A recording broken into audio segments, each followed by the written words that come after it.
آج کی ویڈیو میں بات کروں گی رسول اللہ صلی اللہ علیہ وسلم نے اپنے دشمنوں کے ساتھ کیسا سلوک کیا۔ دنیا کی تاریخ میں شاید ہی کوئی ایسا فاتح ہو جو اپنے دشمنوں کو معاف کرے اور ان کے لیے دعا کرے اور ان کی بھلائی چاہے، لیکن ہمارے نبی پاک صلی اللہ علیہ وسلم نے یہی کر کے دکھایا۔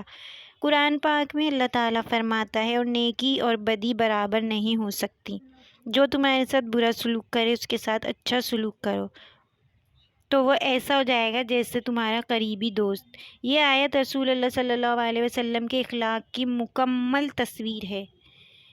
یہاں میں آپ سے طائف کا واقعہ بیان کروں گی۔ نبی کریم صلی اللہ علیہ وسلم ایک دفعہ طائف گئے تاکہ لوگوں کو اسلام کی دعوت دیں۔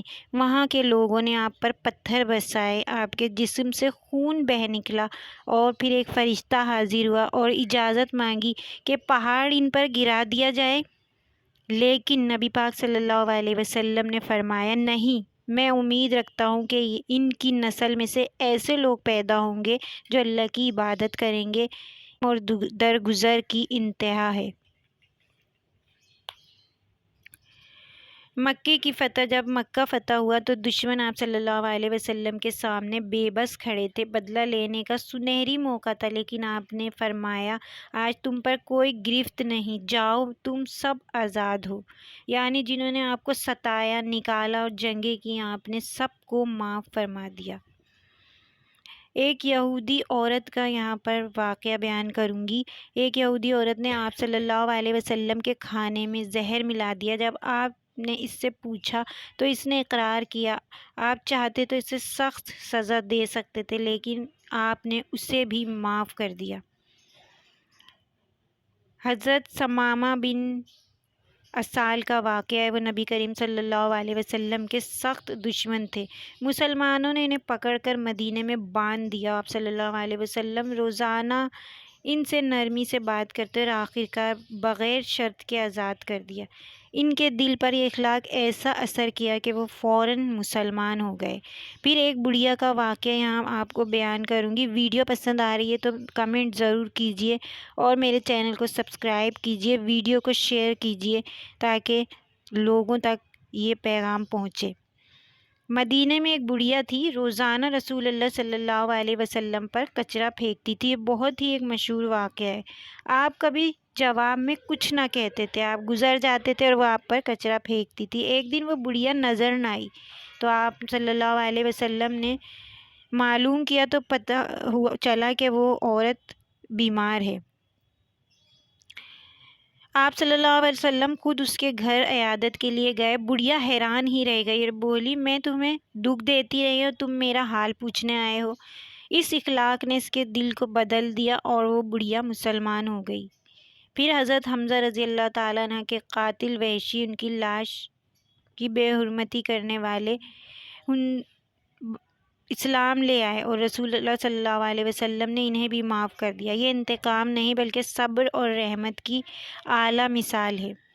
رسول اللہ صلی اللہ علیہ وسلم نے دشمنوں کے ساتھ امن قائم کرنے کے لیے صلح حدیبیہ پر دستخط کیے۔ بظاہر سخت شرائط تھی، مگر یہ فیصلہ اسلام کی تیز رفتار پھیلاؤ کا سبب بنا۔ ان سب واقعات سے ہمیں یہ سبق ملتا ہے کہ انتقام نہیں، عفو اور معافی ہی اصل طاقت ہے۔ دشمن کو نرمی سے جیتا جا سکتا ہے۔ رسول اللہ صلی اللہ علیہ وسلم کا اخلاق ہی اسلام کی سب سے بڑی دعوتی دلیل تھا۔ تو جب کوئی آپ سے سختی سے پیش آئے اور آپ ضرورت محسوس کریں اس جگہ، تو آپ کو وہاں نرمی دکھانی چاہیے، نرمی سے بات کرنی چاہیے، تو سامنے والے کا غصہ ٹھنڈا ہو جاتا ہے، سامنے والا نرم پڑ جاتا ہے۔ لیکن اگر کوئی آپ کے سامنے غصے میں ہے اور آپ بھی اس سے زیادہ غصے سے بات کرتے ہیں تو معاملہ خراب ہی ہوتا ہے، معاملہ بگڑ ہی جاتا ہے۔ تو جہاں ضرورت ہو وہاں نرمی سے بات کریں اور اپنے اخلاق کو اختیار کریں، اس سے سامنے والا آپ سے نرمی سے پیش آتا ہے اور آپ کے اخلاق سے متاثر ہوتا ہے۔ اور سب سے بڑی بات یہ کہ نبی کریم صلی اللہ علیہ وآلہ وسلم کی سنت بھی ہے۔ رسول اللہ صلی اللہ علیہ وسلم نے ہمیں یہ سکھایا کہ دشمن کے ساتھ بھی عدل، صبر اور رحمت کا رویہ رکھنا چاہیے۔ اور اگر ہم اپنی زندگی میں نبی پاک صلی اللہ علیہ وسلم کے اسوہ پر عمل کریں تو نہ صرف اپنے دشمنوں کو دوست بنا سکتے ہیں بلکہ اسلام کا اصل پیغام بھی دنیا تک پہنچا سکتے ہیں۔ تو اپنی روزمرہ کی زندگی میں نبی کریم صلی اللہ علیہ وسلم کی سنتوں کو، آپ کی عادات کو اختیار کریں. زندگی یقین مانیں بہت آسان ہو جائے گی.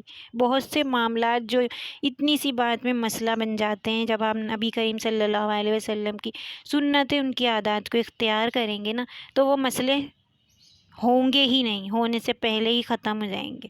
جیسے کہ سب سے بڑا جو ہے نبی کریم صلی اللہ علیہ وسلم کی اچھا اخلاق. اگر ہم یہ اختیار کریں نا، تو بد اخلاقی سے بہت سے معاملات خراب ہوتے ہیں.